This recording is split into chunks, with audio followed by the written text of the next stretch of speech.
On clear cat.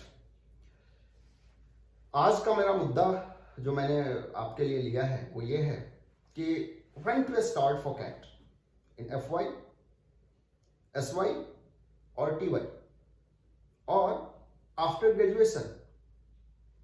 Now FY refers to first year of graduation, SY refers to second year of graduation, and third year, that is TY.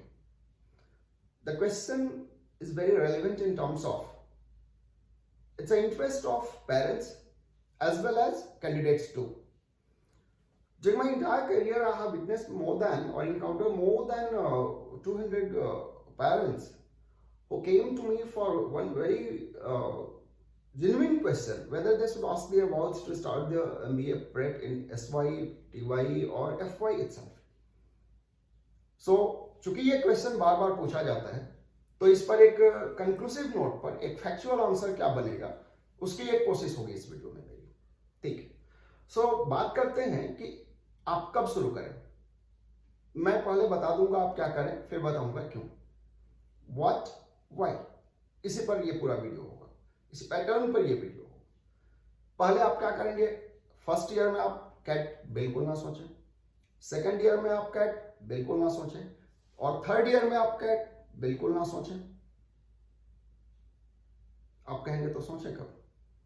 आप really अगर cat के student हैं तो आप third year का exam देने के बाद अगर फ्रेशर के रूप में आप MBA करना चाहते हैं तो अगर फ्रेशर के रूप में आप MBA करना चाहते हैं तो आप TY एग्जाम के बाद भी ये काम कर सकते हैं। मैं आपको रीजन देता हूं। अगर आपने फर्स्ट ईयर में MBA सोचा तो आप क्या करेंगे, आप फर्स्ट ईयर में MBA सोचने के बाद कोई कोचिंग इंस्टीट्यूट चले जाते हैं। आइडियली यही करते हैं, अच्छी बात है।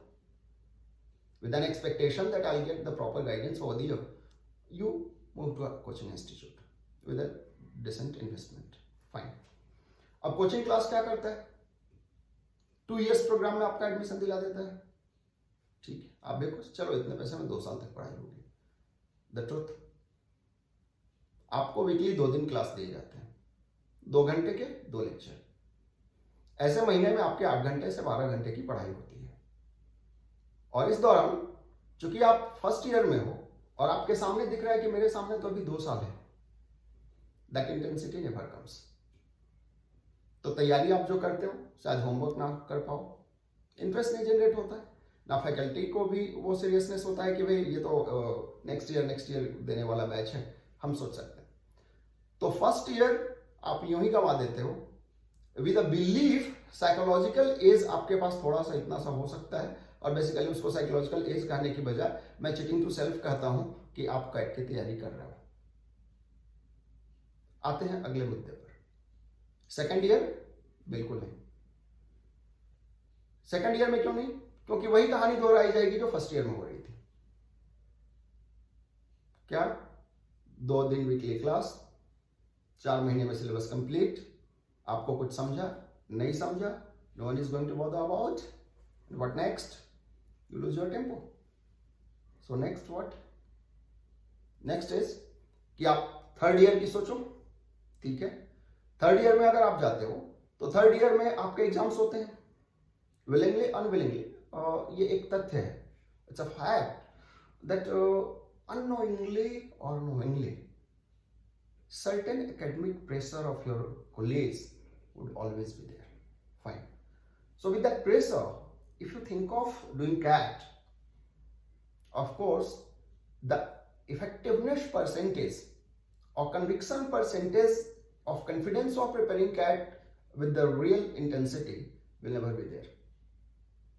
मैं ये कह रहा हूं कि जिस एफर्ट से कैट की तैयारी होनी चाहिए आप अपने ही एफर्ट से संतुष्ट नहीं रहोगे, क्योंकि बार बार आपको अपने एकेडमिक इन्वॉल्वमेंट होने पड़ेंगे। कभी कोई प्रोजेक्ट, कभी कोई लेक्चर, कभी कुछ। और कैट की तैयारी सच मायने में 3 महीने की है, प्रोवाइडेड आप उन 3 महीनों में सिर्फ और सिर्फ कैट कर रहे हो, जो आपके थर्ड ईयर एग्जाम के बाद बड़े आसानी से 3 महीने आपको मिलता है। मई या जून में किसी भी यूनिवर्सिटी का एग्जाम हो जाता है, उसके बाद 3-4 महीने आपको मिलेंगे। इस चैनल पर मैं जो वीडियो का सिलसिला शुरू किया है मैंने, उसमें ये 4 महीने का ही प्रोग्राम होगा। अगर आप अबाउट में जाके देखोगे तो वहां पर लिखा हुआ है कि 90 लेक्चर 31 मार्च के पहले हो सकते हैं, अपलोड होंगे। और अगर 3 महीने में 90 लेक्चर का वीडियो आपके पास है तो वो वीडियो अगर आप देखते रहते हो आपकी तैयारी होगी, बशर्ते वो 1-1.5 घंटे का वीडियो देखने के बाद आप 4-5 घंटे आगे किसी प्रेशर के बिना कि मेरा कोई एग्जाम है तैयारी करो। हाँ, यहां पर जब मैं ये बातें कर रहा हूं कि आप टीवाई में के एग्जाम के बाद तैयारी शुरू करो, मेरा कोई कमर्शियल इंटरेस्ट नहीं है। मैं बार बार अपने हर वीडियो में कहता हूं कि चूंकि अब मैं कैट ट्रेनिंग से बाहर हूं, कोचिंग की दुनिया से बाहर हूं, तो कुछ सच्चाई जो कोचिंग दुनिया की है वो बोलते हुए मुझे अब कोई दिक्कत नहीं है। और मैं ये मानता हूं कि जब मैं कोचिंग दुनिया में था तो कुछ कमर्शियल इंटरेस्ट के चलते शायद वो सारी बातें मैं नहीं कह पाता था, लेकिन अब अगर कह पा रहा हूं तो आप इसको समझ सकते हैं। मुद्दा क्या है?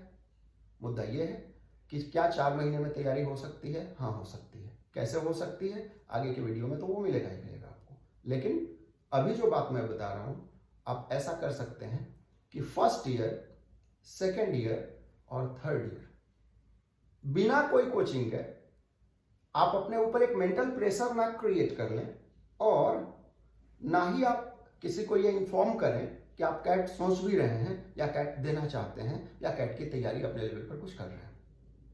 ये हुआ social acceptance. Because the day you start narrating people that I'm thinking of cat, I'm little bit preparing at my own for cat, there is an expectation bar raising, and you are getting bounded to get depressed by those expectation bars anyway. Depression does not mean that psychological state, I'm talking about pressure of that psychic expectation. ये कभी आप मत कीजिए। आप करें क्या?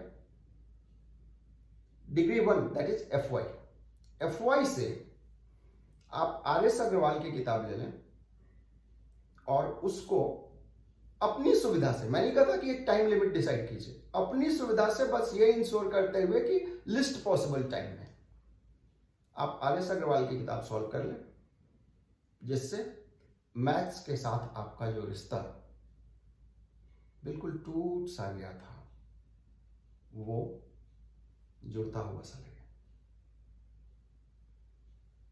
इसके बाद आप अपने इंग्लिश पर काम करना शुरू करें। कोचिंग जाने के लिए मैंने मना किया है, आप अपने आप को कैट कैंडिडेट बनाइए।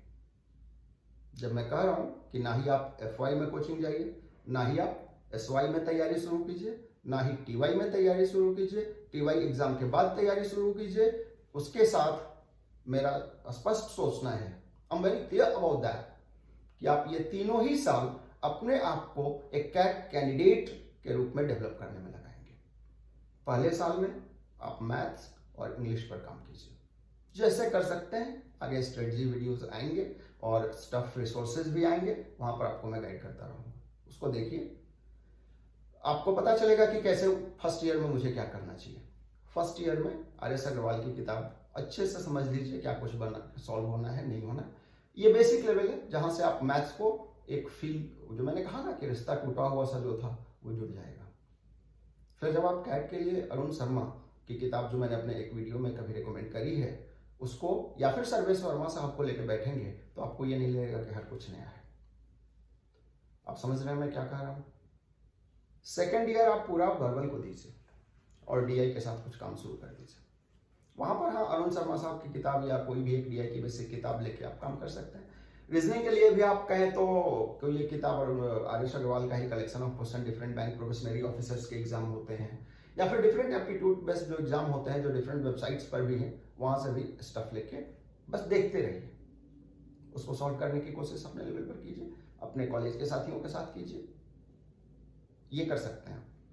लेकिन जब बात कैट के सीरियस तैयारी की हो तो आप जून या जुलाई में शुरू कीजिए। जून, जुलाई, अगस्त, ये 3 महीने पूरी तरह से अपने कॉन्सेप्ट्स, जिसको आप कहते हो, मैं तो मानता नहीं कि कैट किसी कॉन्सेप्ट के सहारे क्रैक किया जा सकता है एनीवे, लेकिन फिर भी अगर आम धारणा ये है तो let's accept it. Conceptual clarity हो जाएगी। इस दौरान हर इंस्टीट्यूट कमर्शियल इंटरेस्ट के चलते मई जून से टेस्ट सीरीज ब्रेक कर देता है। आप कुछ कुछ टेस्ट सीरीज के साथ भी हाथ आजमाते रहिए, not to check your level, rather to get the feel of the question. Question कैसे पूछे जाते हैं इसका फील लेने के लिए। यानी कि आपका स्कोर क्या रहा है वो तो डिसाइड होगा सितंबर और अक्टूबर 2 महीने जब आप टेस्ट सीरीज लेंगे, क्योंकि उन 2 महीनों में जब आप टेस्ट सीरीज ले रहे होंगे उस समय आप बहुत सिंसियर होंगे।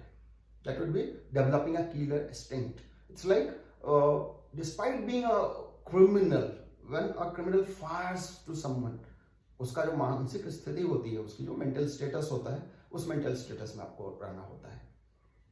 गलत काम है, आप सही काम के लिए उस मेंटल स्टेटस को यूज कर सकते हैं। तो आप कभी भी इन चीजों में मत पड़िए कि मुझे कैट की तैयारी FY में शुरू कर देनी चाहिए या SY में शुरू कर देनी चाहिए या TY में शुरू कर देनी चाहिए। ये तमाम चीजें आपके किसी फायदे की नहीं है, सिवाय इसके कि आपके एक डिसेंट अमाउंट अकाउंट से डेबिट हो जाते हैं, आपके या आपके पेरेंट्स के डेबिट हो जाते हैं। इससे आपका कोई इंटरेस्ट पूरा नहीं होता और आप बीच में टेम्पो लूज करते हैं। बात इतनी सी है, छोटा सा वीडियो था, लेकिन एक ऐसे क्वेश्चन का आंसर था जहां आप अगर इसको फॉलो करेंगे तो आप रियलाइज करेंगे कि हाँ यही सच था और इसी के साथ मुझे सोचना चाहिए था। आपका बहुत बहुत धन्यवाद। उम्मीद है ये तथ्य या द फैक्ट जो आप just listen will add some value to your entire decision making process.